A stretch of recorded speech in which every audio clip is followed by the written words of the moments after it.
আসসালামু আলাইকুম। আমরা সবার মনে একটা প্রশ্ন আছে যে ভারত কেন বাংলাদেশকে নিয়ে এত বেশি ডিল করে, অথবা বাংলাদেশে কেন ভারত নিয়ে এত আলোচনা হয়। এটা নিয়ে একটু কথা বলি। প্রথম কথা হচ্ছে, ভারত এবং বাংলাদেশ এরা প্রতিবেশী দেশ। ভারতের তুলনায় বাংলাদেশ 30-40 ভাগের এক ভাগ ছোট একটা দেশ। ভারত বিশাল একটা দেশ। ভারতকে একসময় কি বলা হতো? মহাদেশ বলা হতো।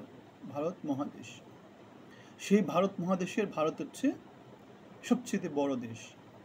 তাহলে বাংলাদেশের জন্য ভারতের কাছে বাংলাদেশ কোনো ব্যাপার না।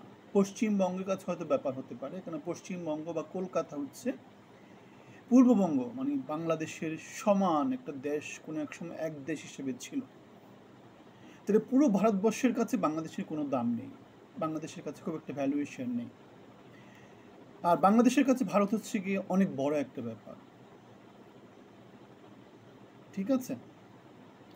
আমাদের এই সরকারের প্রেস সচিব বলেছেন, ভারতের মনে রাখা উচিত ভারতের পূর্ব দিকে অনেক স্মার্ট লোকজন থাকে। কথাটা পুরোপুরিভাবে দ্বিমত পোষণ করি। ভারত সুপার পাওয়ার, ভারত নিজেদের বুলেট ট্রেন বানাচ্ছে, ভারত নিজেদের পারমাণবিক বোমা নিজেরা বানিয়েছে, ভারতের পারমাণবিক সাবমেরিন আছে। ভারত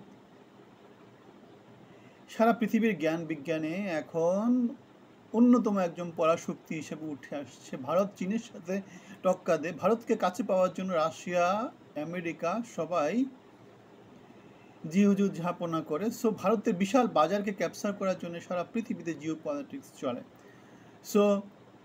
ভারত জনগোষ্ঠী হচ্ছে অনেক বেশি উন্নত, অনেক বেশি ডেভেলপড। তারা নিজেরা বুলেট ট্রেন নিজেরা তৈরি করতে পারে। ভারতকে নিয়ে বাংলাদেশের চিন্তা করার অনেক কারণ আছে। ভারত যদি না থাকে, বাংলাদেশের যে আমদানি রপ্তানি, বাংলাদেশের চিকিৎসা ব্যবস্থা, বাংলাদেশের ইন্ডাস্ট্রিগুলো যে মেনটেনেন্স বা ইঞ্জিনিয়ারিং, যেগুলা এক্সপার্টিস সাপোর্ট, এগুলো বাংলাদেশকে কে দিবে? পুরো এশিয়ার মধ্যে ভারত, পুরো পৃথিবীর মধ্যে মানব সম্পদের দিক থেকে ভারতের কাছাকাছি তো খুব বেশি লোক নাই। কেন 140 কোটি মানুষের একটা দেশ, সারা পৃথিবীতে তাদের একটা আধিপত্য আছে। ভারতকে নিয়ে বাংলাদেশের বিশাল চিন্তার একটা কারণ আছে। কিন্তু ভারতের বাংলাদেশকে নিয়ে চিন্তা করার কারণ কি? ভারতের বাংলাদেশকে নিয়ে চিন্তা করার একটাই কারণ হচ্ছে স্থিতিশীলতা অনেক বেশি দরকার। কাশ্মীরের যে অস্থিতিশীল পরিস্থিতি, সেটা তাকে চারদিক থেকে ভোগাচ্ছে, অনেক বছর ধরে ভোগাচ্ছে। এখন তাদের এই সীমান্তে যদি সেরকমের একটা অস্থিতিশীল পরিস্থিতি তৈরি হয়, তাহলে ভারতকে ভোগাবে, বাংলাদেশকেও ভোগাবে। যেমন ভারতকে ভোগাচ্ছিল কাশ্মীর সীমান্ত নিয়ে, পাকিস্তানকেও ভোগাচ্ছিল, বাংলাদেশকেও ভোগাবে। তাহলে বাংলাদেশ এবং পাকিস্তান যেহেতু এরা যে তিমিরে ছিল সেই তিমিরেই আছে, এদের যেহেতু উন্নতি নাই, উন্নতি হবে সেটা বলা যাবে কি? সেটা যদি করতে হয়, মেধাভিত্তিক যোগ্যতাভিত্তিক সমাজ প্রতিষ্ঠা করতে হবে, গণতন্ত্রে যেতে হবে। পাকিস্তানে গণতন্ত্র নাই, বাংলাদেশে গণতন্ত্র আছে যায়, এই আলো এই নিবে এই অন্ধকার, এরকম একটা ব্যাপার। কিন্তু ভারতের গণতান্ত্রিক প্র্যাকটিস অনেক পুরনো। স্বাধীনতার পরে ভারতের গণতন্ত্র কখনো বিঘ্নিত হয়নি, এবং ভারতকে বলা হয় বিশ্বের অন্যতম শক্তিশালী গণতান্ত্রিক দেশ। সেই জন্যই ভারত উন্নত হচ্ছে, সেই জন্যই ভারত পরাশক্তি হওয়ার চিন্তা ভাবনা করছে। তাহলে ভারতকে নিয়ে বাংলাদেশে চিন্তা করার বিশাল কারণ আছে, কিন্তু বাংলাদেশকে নিয়ে চিন্তা করা ভারতের কারণ হচ্ছে একটাই, ভারতের উন্নতি না আবার থেমে যায়। তাহলে আমাদের সরকার ভারতকে নিয়ে অনেক বিদ্বেষী কথাবার্তা বলেছে, ভারতকে গত সরকার অনেক রকমের অনৈতিক সুযোগ সুবিধা দিয়েছে। এখন সেই সুযোগ সুবিধাগুলোর একটা ফিরিস্তিতে আমাদেরকে দিতে হবে, দেওয়া উচিত। আমি যেটা জানি, সরকারের উচিত, যে কোনো সরকারের উচিত ডিলিংগুলো কীভাবে করা উইন উইন, যে তোমারও উন্নতি হোক, আমারও উন্নতি হোক। গত সরকার যদি একতরফা অনেক কিছু করে থাকে, সেগুলোর প্রতিবাদ জানায়, সেগুলোর নিন্দা জানায়। তাহলে আমাদের এই সরকারের উচিত সেই জিনিসপত্রগুলো একদম ডকুমেন্ট সহকারে জনগণের কাছে প্রকাশ করা, এবং ভারতের কাছে দাবি করা, না এই চুক্তি অবৈধ, এই চুক্তি অনৈতিক, এটাকে তুমি বাতিল করো, এটাকে এইভাবে নতুন করে রাইট করা হোক। তাহলে সরকার সে প্রমাণ দিতে পারেনি। সরকার যে দাবিগুলো করেছিল, যেমন সরকারের অন্যতম একজন প্রধান উপদেষ্টা অধ্যাপক আসিফ নজরুল বলেছিলেন বাংলাদেশে 26 লক্ষ ভারতীয় কাজ করে।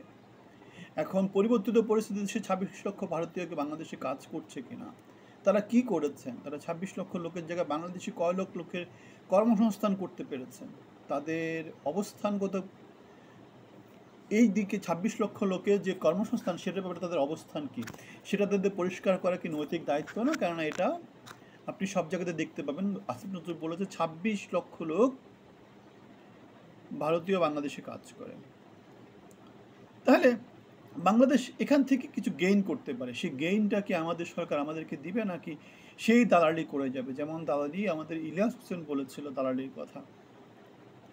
তাহলে বাংলাদেশ স্থিতিশীল হলে ভারত উন্নত হবে, ভারতের গণতন্ত্র আরও এগিয়ে যাবে। বাংলাদেশ অস্থিতিশীল হলে ভারতের একটু সংগ্রাম করতে হবে, ভারতের একটু চারদিকে খেয়াল রাখতে হবে। কেননা পাকিস্তানের পারমাণবিক শক্তি আছে, সেই জন্য পাকিস্তানের সাথে টক্কা দিতে পারছে ভারত, কিন্তু বাংলাদেশ তো টক্কা দিতে হলে কিছু করতে হবে না, বাংলাদেশে কিছুই নাই। ওকে, তাহলে বাংলাদেশ কি হারাবে? বাংলাদেশের যে উন্নত হয়েছিল, স্থিতিশীলতা ছিল, সেগুলো হারাবে। বাংলাদেশ বিশাল জনগোষ্ঠী কর্মসংস্থান হারাবে। ইকোনমিক্যাল যে আউটলুকগুলো ছিল সেগুলো ধীরে ধীরে কমতে থাকবে, জিডিপি আরও খারাপ হতে থাকবে। আর ভারত কি হারাবে সেটা অলরেডি বলেছে। ভারত তাদের গণতান্ত্রিক যে প্র্যাকটিসটা, সেখানে হয়তো বা তাদের একটু সংশয় চলে আসতে পারে, কারণ তারা সারা পৃথিবীর মধ্যে অন্যতম প্রধান গণতান্ত্রিক দেশ। তাহলে বাংলাদেশ ভারতকে কি দিয়েছে, ভারত বাংলাদেশকে কি দিয়েছে? এটা হচ্ছে পারস্পরিক বিশ্বাস এবং আস্থা। গত সরকার যখন ছিল তখন ভারত বাংলাদেশের দিক থেকে কোনো রকমের সংশয় পায়নি, সেই জন্য তাদের বর্ডার সিকিউরিটি করতে তারা বিশাল একটা ফোর্সকে পাকিস্তানের দিকে নিয়ে গেছে অথবা চায়নার দিকে নিয়ে গেছে। এখন বাংলাদেশে যদি অস্থিতিশীলতা পরিস্থিতি তৈরি হয়, তারা কাঁটাতারে বেড়া তৈরি করেছে, তারপরেও তাদেরকে কী করতে হবে? সৈন্য মোতায়েন করতে হবে, এবং সেখানে তাদের বিশাল একটা স্টাবলিশমেন্টের খরচ আছে। তার উপর যদি ইনসার্জেন্সি যদি শুরু করে তাদের সেভেন সিস্টার্স বা অন্যান্য দেশে, মানে জঙ্গি আক্রমণ, জঙ্গিরা যদি ঢুকে যায়, খারাপ লোকেরা যদি ঢুকে যায়, তাহলে তাদের একটা নিরাপত্তা ইস্যু চলে আসবে এবং তাদের উন্নয়ন কার্যক্রমগুলো একটু ব্যাহত হবে। এবং সারা পৃথিবীতে তাদের যেই উন্নয়ন কার্যক্রম, তাদের যেই বাইরে থেকে লোকজনগুলো এসে তাদেরকে যে সাপোর্টগুলো দেয়, অথবা এফডিআই, ফরেন ডাইরেক্ট ইনভেস্টমেন্ট, সেগুলোতে হয়তো একটু ব্যাক পড়ে যাবে। সো এই জিনিসগুলোর জন্য ভারত চিন্তিত। বাংলাদেশের চিন্তিত হওয়ার তার থেকে অনেক অনেক কারণ আছে। কারণ বাংলাদেশের আমরা জানি ভারত চট্টগ্রামে কিছু ইস্যু আছে, আমরা জানি চিকেন নেক নিয়ে একটা ইস্যু আছে, আর বাংলাদেশের লোকজন এমনিতে অনেক অনেক বেশি। বাংলাদেশে আমরা জানি যে এক্সট্রিমিস্ট দুই দিকে, বাম এবং ডান, অনেক অনেক নতুন করে অনেক উত্থান হচ্ছে। হাসিনা সরকার পরবর্তী যে এই রাস্তাঘাটে যে সমস্ত জিনিসপত্রগুলো, সেগুলো দেখলে আমাদের অতি সহজেই সেটা প্রতীয়মান হয়। সুতরাং ভারতের সাথে বাংলাদেশের যে সম্পর্ক, সেই সম্পর্ক স্থিতিশীলতার দিকে যাওয়াটাকে আমি যুক্তিযুক্ত মনে করি। আপনাদের ভিন্ন মত থাকলে আপনারাও মন্তব্য জানাবেন, এবং সেটা কী জন্যে সেটাও বলবেন। ভালো থাকবেন, ধন্যবাদ।